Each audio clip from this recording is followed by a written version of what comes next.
Recién hacía mención, ¿qué quieren? ¿Quieren controlar las empresas, Cabandier, con esta ley de abastecimiento, como ha denunciado la UIA y parte de la oposición, como está diciendo Naidenov? No, nosotros estamos, Gustavo, muy contentos porque por primera vez después de esa reforma constitucional del año 94, donde se dejó establecido en su artículo 42, se consagraron los derechos a los consumidores, pero evidentemente eran derechos programáticos, no eran efectivos, no eran operativos.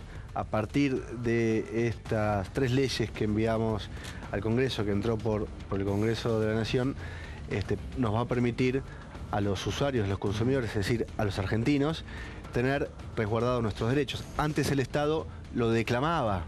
Ahora el Estado lo ejecuta a partir de estos derechos operativos que se plasman en estas tres leyes. ¿Cuáles son las tres leyes? Bueno, está la de la creación del fuero específico del consumidor, que va a tener características de agilidad, de inmediatez, proceso oral, inmediato. Ahora, nosotros no queremos que todas las denuncias de los consumidores, aquel que compró la plancha, que le vino fallada, que acudió a la Oficina de Defensa del Consumidor de su municipio, su provincia, y que todavía está hace 10 años esperando porque la justicia no falla, bueno, queremos que no llegue a la justicia, que antes existan mecanismos previos que son los procesos de mediación, con todos los mediadores que existen en todo el país. Lo que hicimos es, a partir de las oficinas de ANSES que están en todo el país, oficinas de acceso a la justicia, brindarle a los usuarios, a los consumidores, cuando se vean alterados sus derechos, puedan ir a acudir, y que la mediación obligue a la empresa y al damnificado a sentarse y buscar un acuerdo. En el caso de que no se llegue a un acuerdo, aquel consumidor que compró una licuadora que no le funciona bien, ¿qué va a hacer? Va a poder ir al Estado, a la oficina de Defensa del Consumidor, y va a poder decir, miren, quiero ir o a la justicia específica, al fuero específico del sistema judicial, o un actor administrativo de la Secretaría de Comercio Nacional, y esa persona va a tener la facultad de reparar el daño directo, es decir, de reparar la licuadora. Está bien, yo creo que en esto ustedes no tienen oposición, ¿o sí, con este tema del fuero judicial para los consumidores? Yo sí tengo oposición. ¿Sí? ¿Por qué? Hay observaciones. Bueno, en primer lugar tengo oposición porque eso debería de ser una justicia de la Ciudad de Buenos Aires como ya existe, y no una justicia nacional.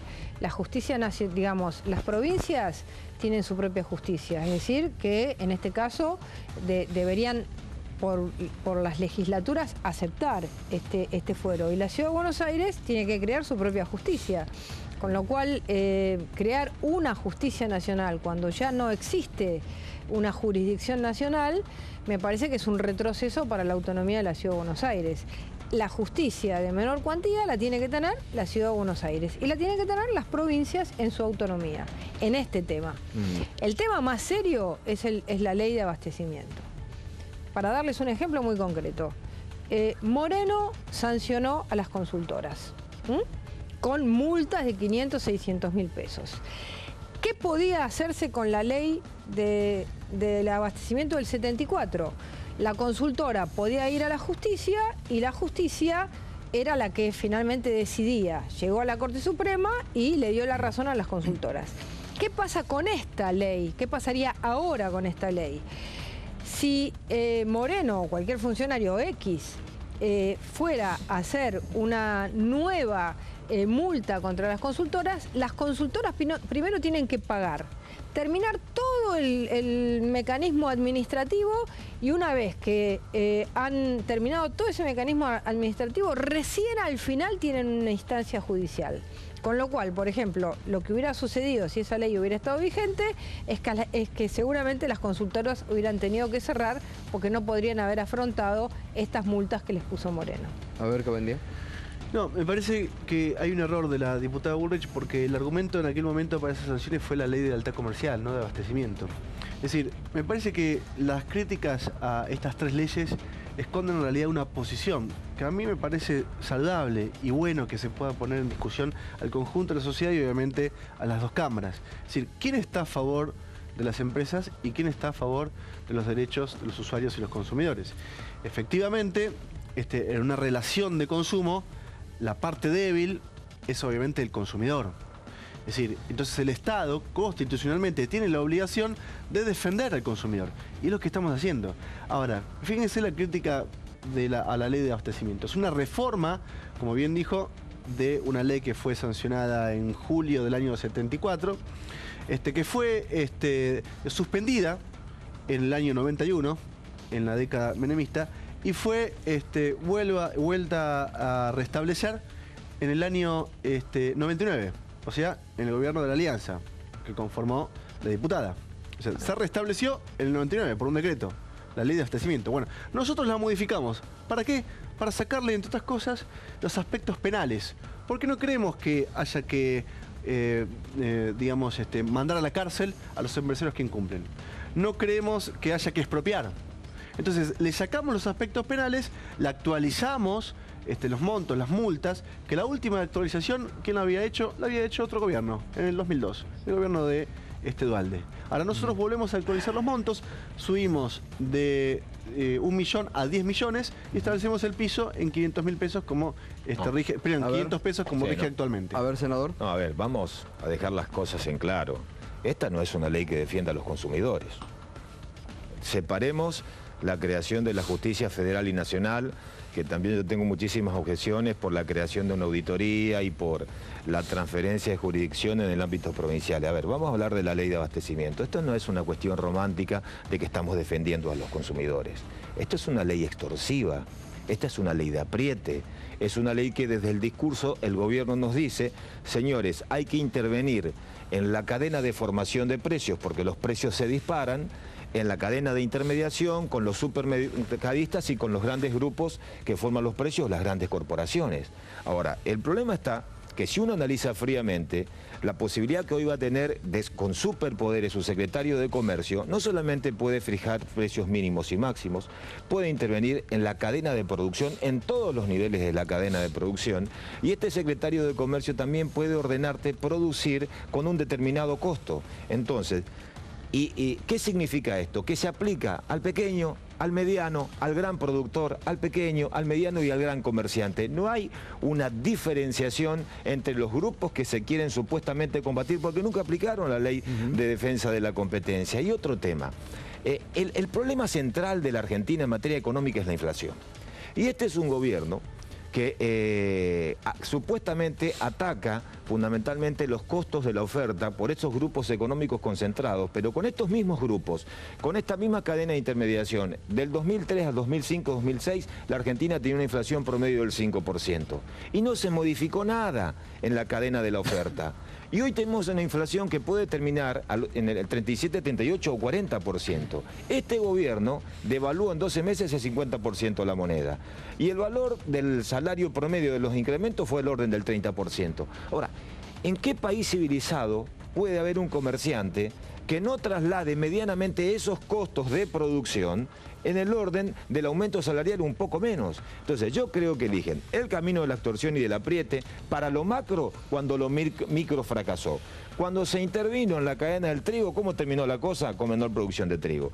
Cuando se intervino en los frigoríficos, ¿cómo terminó la cosa? Con menor producción de carne y aumento del precio de la carne. Menor producción del trigo y fundamentalmente, ¿qué han hecho los productores? Se volcaron a otro tipo de producción. Entonces, pero eso podría llevar a la conclusión de que mejor que el Estado no se meta. Digamos. No, nada que no es la discusión. No, pero esta no es una discusión si el mercado debe o no meterse. Desde lo personal, claro, a ver, yo te quiero aclarar. Eso, no me queda claro si es la posición del radicalismo. Acá hay un error de la política, no de la economía. Yo estoy a favor de que el Estado intervenga. Lógicamente que el Estado debe intervenir. Y creo que hay muchas zonas grises donde el Estado no interviene. Porque esto bloqueó al empresariado como la 125. No, pero esto, ¿qué empresariado? O sea, acá esto es una herramienta extorsiva para apretar al pequeño y mediano comerciante. El grande siempre se salva. Eso es un cuento. Los grandes ganadores, y va para el amigo, los grandes ganadores de este modelo son los bancos. Por eso son los bancos privados que quisieron ir a un acto de salvataje supuestamente para los holdout, las mineras y el juego, que está muy asociado con el propio gobierno. Y de eso no se habla y a los amigos no se tocan. El grande siempre se salva, porque las propias reglas de juego las maneja. Ahora, el pequeño y mediano comerciante, el pequeño y mediano productor, ¿cómo le vas a exigir que produzca un determinado costo cuando la inflación te come vivo? Es disparatado, por donde lo mires. A ver, Cabandier. No, yo ¿Es sí. una herramienta, dice Naidenov, para extorsionar y presionar? Pero ¿cómo va a ser una herramienta para extorsionar? Bueno, Es decir, la realidad, Gustavo, es que hay 40 millones de argentinos que están desprotegidos por el poderío que tienen en la justicia las grandes empresas. Es decir, porque cuando se acude a la justicia ante el incumplimiento de una de las leyes del consumidor, la justicia lo letarga en el tiempo. Digo, no falla, defiende al empresariado. Es decir, lo que nosotros estamos diciendo es poner reglas claras. Muchas veces se dijo, queremos reglas claras. Bueno, nosotros queremos poner reglas claras. ¿Por qué? Porque entendemos que no todas las empresas incumplen. Entonces, de alguna forma, también estamos favoreciendo a aquellas que tienen un apego a la ley y a la norma. Si hay incumplimiento, obviamente maximizan sus rentabilidades, porque el incumplimiento redunda en falta de atención al cliente, productos de baja calidad. Bueno, queremos favorecer al empresariado que sí cumple y tiene apego a la Pero norma. hace un rato Peirano iba a un punto y decía, Sí. no le podemos depositar confianza a un gobierno y específicamente a un secretario de Comercio cuando el anterior secretario de Comercio era Guillermo Moreno, que hacía lo que quería sin regla escrita alguna y basado en general en su Y bueno, pero el discrecionalidad. anterior ministro de Economía fue Peirano también, que yo no puedo decir a mí me- sobre algo Ministro de ustedes. totalmente subjetivo. De Sí, Néstor. bueno, estamos A mejorando. mí me parece que lo que... A ver, Patricia. digamos, a ver, hay un ejemplo de un sistema similar que se ha visto en Venezuela. Yo estuve hace poco en Venezuela y hay tres efectos que va a generar esta ley. El primero es un efecto de baja de la inversión, de parálisis. ¿Por qué? Porque no es que el Estado se entromete, el Estado puede decidir discrecionalmente si una empresa tiene que producir más de lo que está produciendo, producir menos, estoquear más, estoquear menos, si tiene que vender a un determinado precio aunque pierda. Es decir, se mete en la intimidad adentro de cada una de las empresas chicas, medianas y grandes. Pero esos fragmentos ya están vigentes, diputado. Perdón, Eso... Bueno, pero esta, léala bien a la Sí, ley sí, y va a lo ver tengo que acá. tiene mucho más elementos administrativos y la justicia entra muy tarde, con lo cual la defensa que tiene la empresa es una defensa Al contrario, le mucho damos más plazo lábil. a la empresa para presentarse a la justicia. al revés. El Digamos, trámite 10 días, la actual ley, la están hablando- 20.680 le da 5 días. El Le damos más días. trámite administrativo es primero, y la justicia no entra. Primer tema. Segundo Lo que tema... estamos, Patricia, te equivocas. Lo que estamos diciendo es que, el principio de que primero pague, después acuda. Bueno, eso es una barbaridad. Sí, una barbaridad. Eso es una barbaridad. Pero eso Primero- también lo te hago tenemos una que hacer pregunta. usuario, Pero para- pará, pero te es hago una pregunta. barbaridad. Por eso. Es Te hago una pregunta. barbaridad. El Si otro yo día... compro esto A ver. y me viene fallado, No. Pero- entonces la empresa me lo tiene que reponer. Yo Pero- ya lo compré. A la pero- empresa tiene que ir a Pero la justicia y no eso me tiene que primero pagar. pague, Y yo eso soy el que primero tiene pague que es ir una barbaridad. El otro día a mí me dijeron, primero pague el teléfono y después discuta, Sí, a y me todos. fui a la empresa Claro. y le dije, no pago nada. Primero me da mi derecho Claro. y después usted tiene la posibilidad de generar una determinada demanda sobre si le gusta o no. Carácter, Sí, no, pero, un comprador con menos carácter, Gustavo. por ahí lo agarran. pero no es así, Habitualmente- no es así, no es primero paga, porque el primero ¿Y paga con los servicios cómo? es que el derecho de defensa de las personas queda totalmente Pero Cabandier habla disminuido. de la penalidad, no habla del consumidor A ver, que tiene que pagar. Naidenov. Perdón, acá... No, de la penalidad de una empresa. No hay que confundir, Bueno, no hay por que eso. confundir peras con manzanas. Una cosa es la discusión de la ley de abastecimiento. Y otra Cabandier hace referencia a la ley de conciliación obligatoria en sede administrativa como una No, instancia estamos dinámica hablando para del dar salida abastecimiento. al propio consumidor. No. Esa regla de primero pague y después reclame, el famoso solve de repet, eso se aplicó y la Corte la convalidó únicamente para los tributos que tienen como finalidad el efecto previsional. Es decir, si se te puede ir la vida y hay un tributo que tiene que ver con un aporte para un jubilado, estoy de acuerdo. Ahora, ¿cómo vas a exigir primero pague y después reclame para un usuario o consumidor que quizás no esté en circunstancias de abonar? Por eso hay muchos temas para discutir de la conciliación obligatoria. Pero son tres paquetes de ¿A quién leyes que estás nosotros defendiendo? iniciamos en el Yo te hago una Senado. pregunta. ¿A quién estás defendiendo? La verdad, porque no me queda Yo claro. estoy hermano, yo te voy a defendiendo contar una estoy historia. defendiendo a todos los que producen. ¿Sabés lo que es bueno? ¿Sabés lo que es bueno? Conocer la historia de cada uno. Dale. Y sería conveniente... Pero decime, en serio, ¿quién está defendiendo? Bueno, ¿sabés qué, hermano? Yo tengo un compromiso de lucha y de vida en la provincia, fundamentalmente con los usuarios y consumidores. Pero esta ley, así como desde el discurso es muy bueno, tiene aspectos muy negativos. Por ejemplo, en las disposiciones complementarias, ustedes modifican normas de fondo. Entre las normas que modifican la ley del ministerio.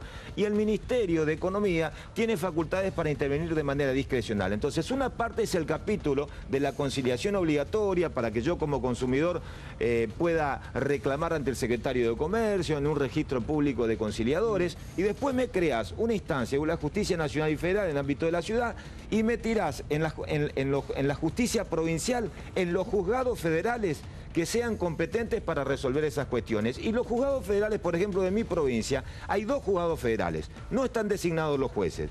La jueza que está a cargo está sobrecargada. No podemos solucionar cuestiones básicas que tienen que ver con el tráfico de estupefacientes. Y me tirás la justicia a los usuarios y consumidores. Yo digo, tomemos seriamente, defendamos en el contexto de la 24240, que fui partícipe y coautor de la reforma integral cuando discutimos en el Senado, y saquemos una ley que verdaderamente pueda servir. No una estructura burocrática con un gran aparato como la figura del auditor. Pero explícame la figura del auditor del consumo. ¿Pero la presentaste esa ley superadora? Pero por supuesto, querido, y la tratamos en senadores, es bueno. Fíjate, buscar los antecedentes. Buscar los antecedentes en esto, porque me parece que todos estamos en el mismo lugar con intención de defender a los usuarios y consumidores. El tema está en la herramienta.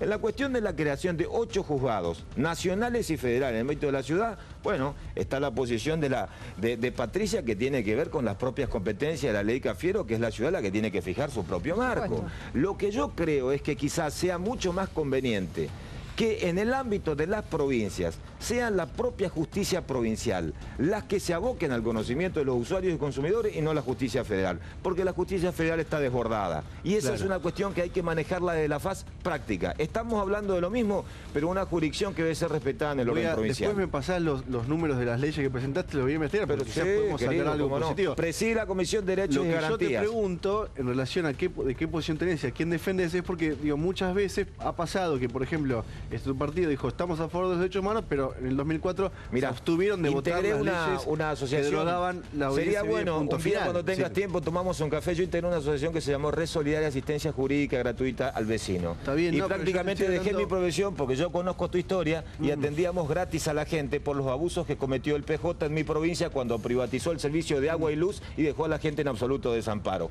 Pero ya lo vamos a hablar cuando quieras. Dale, perfecto. Me parece que, Gustavo, lo que tenemos que nosotros aclarar con mucha contundencia es que algo que ha declarado incluso la UIA o la CAC, la Cámara Argentina de Comercio, es que el gobierno tiene un sentimiento antiempresario con la discusión de estas leyes que hoy están en el Senado. La verdad que no hay ningún sentimiento antiempresario. Nosotros queremos un empresariado fuerte, que invierta, que reinvierta, que diversifique su producción, que genere empleo. Pero obviamente el Estado tiene la obligación de intervenir para la equidad, para la distribución del ingreso. Y bastan con los balances de estas empresas, las grandes empresas, que en los últimos 10 años han ganado como nunca antes. Entonces, este gobierno no tiene ningún sentimiento antiempresario. Lo que queremos hacer es conformar un plexo normativo a partir de estas 3 leyes que da a los derechos consagrados en la Constitución carácter operativo. ¿De qué manera? Defendiendo al usuario y al consumidor. Es tan simple como eso. Me parece que en esa chavización que dicen que nosotros nos convertimos al chavismo, la verdad que o Chávez era peronista cuando la dictó, porque la ley de abastecimiento data del año 74. Bueno, vos, Patricia, conocés muy bien, antes pero tenías un sentimiento popular, peronista, no estoy de acuerdo con esa ley. Me parece que la historia ha demostrado que ha sido mala en el 52. Pero en el gobierno de la Alianza vos estabas también y la volvieron a implementar. Si se implementó en el gobierno de la Alianza, que yo no estaba en esa área, me parece mala y me parece mala ahora. Me parece que es un mecanismo de injerencia absolutamente nociva, que lo que va a hacer es paralizar mucho más de lo que se ha paralizado la inversión, y que genera instrumentos discrecionales que le da a los funcionarios una capacidad de meterse adentro, y eso genera corrupción que va a hacer malo, muy malo. Como fue la ley de abastecimiento, como fue la ley de Agio en el 52, como fue la ley de abastecimiento, como habrá sido el decreto que vos planteás si la Alianza lo volvió y como es ahora. No estoy haciendo un corte histórico y digo en la Alianza fue bueno, ni sabía que en la Alianza se había hecho por decreto. Pero si es así, en todas esas instancias, ese tipo de instrumentación y de injerencia es malo, ha resultado malo, y lo que yo digo es, aprendamos de nuestra historia. Si fue malo en el 52, si fue malo en el 74... ¿Pero es mala la intervención del Estado? Es malo intentar meterse adentro de los procesos productivos y querer manejarlos desde un funcionario, pero, porque Patricia, eso va en contra de la lógica ¿Es bueno que en a la un que productor funciona le paguen 2 pesos por litro de leche y después se venda en el supermercado a 20? Pero ¿Es bueno eso? No sé si es bueno o no, porque si vos tenés... digamos, si estás a favor de los pequeños productores, pero digamos, es que no es eso, es que en el caso de la lechería tendría que estar a favor de los productores. Y esa cadena de valor es la que después genera distorsiones y abuso de posición dominante. Pero la cadena de valor es lo que hace que haya mucha gente que trabaje. Si vos no tenés cadena de valor y vos volvés a que el productor vende en su plaza el producto, vos estás hablando de una sociedad de 500.000 habitantes. Cuando vos tenés una sociedad de 40 millones de habitantes, vive el que produce, vive el que la lleva en un tren o en un camión, vive el que la pasteuriza, vive el que la vende en un comercio y todos... son situaciones abusivas. No, bueno, cuando hay situaciones abusivas es otra cosa, pero toda esa cadena hoy es una cadena de comercialización que, digamos, yo no me voy, digamos, si me voy al mercado central a comprar la leche, me puede costar más barato, pero lo que gasto en el colectivo o lo que gasto en el transporte me termina haciendo valer la leche lo mismo a mí. Entonces me conviene más comprarla en la esquina de mi casa. A ver, esas rentabilidades extraordinarias en la cadena de valor no sucede lo mismo en todas las economías del mundo. ¿Por qué hay que permitirlas acá y en otras economías pueden vivir de otra forma? Dos cosas. Es muy bueno que el Estado no intervenga, pero debe ser un Estado facilitador. Y en este caso, si el problema es de oferta, el Estado debe facilitar un mayor nivel de inversión y de previsibilidad para que la oferta se diversifique. La oferta diversificada permite que los precios medianamente se acomoden y para eso debe estar el Estado. Porque en un momento de mucha zozobra y de incertidumbre, cuando las reglas de juegos cambian, las cosas se terminan perjudicando. Es parte de nuestra historia, lastimosamente es parte de nuestra historia. Entonces, si tenemos una ley vetusta que no dio resultado, me parece que es un mal momento implementarla. Que hacemos acuerdos con supermercados y los supermercados firman el acuerdo y después incumplen. Bueno, pero perdón, lo que sucede es que no pasa por un acuerdo parcial de precios, hay que atacar la inflación. Porque el problema de la Argentina no es controlar un precio, sino atacar la inflación. Si nosotros no atacamos la inflación, vamos por el mal camino. La excusa de la emisión es una visión monetaria. Vamos en una inflación del 40%. Algo tan complejo como es la suba de precios o la inflación. Hay 4 países en el mundo con inflación superior al 20%. Les agradezco. Ese es el problema que tenemos. ¿Cuándo empieza en el Senado? Mañana. ¿Mañana ya? Mañana arrancamos. El problema es que no existe trabajo como existió en el 2001, como existió en los gobiernos radicales. Vamos a ese camino. Bueno, por ejemplo, hay que corregirlo. Ese es el problema. Un solo dato. Ya comenzó mal, porque tenía que haber ido a una comisión que maneja un opositor, como es Naidenov, y fue a una comisión que maneja asuntos constitucionales, una ley de derechos y garantías. Ya empezamos mal. ¿Por qué no se la dan a un presidente opositor para que se discuta en serio? Chicos, ustedes hablan como si fuesen los campeones del mundo. ¿Por qué no lo hicieron cuando fueron gobierno? No, pero esto lo estamos hablando de ahora. No, bueno, lo hubiesen hecho cuando eran gobierno. ¿Qué hubiéramos hecho esta ley? Yo no sé si seremos los campeones del mundo, pero tampoco Cebollita subcampeón. Entre 4 países del mundo con inflación superior al cuarto está la Argentina. La década ganada. Hay mucho para hablar. Hay mucho para hablar de los ganadores del modelo. ¿Qué pasó con los hablemos del juego, 53.000 millones de dólares? Hablemos de las mineras y hablemos de los bancos. Bueno, muchas gracias. Ganadores del modelo. Gracias, senador, gracias, diputada, gracias, diputado Cabandier.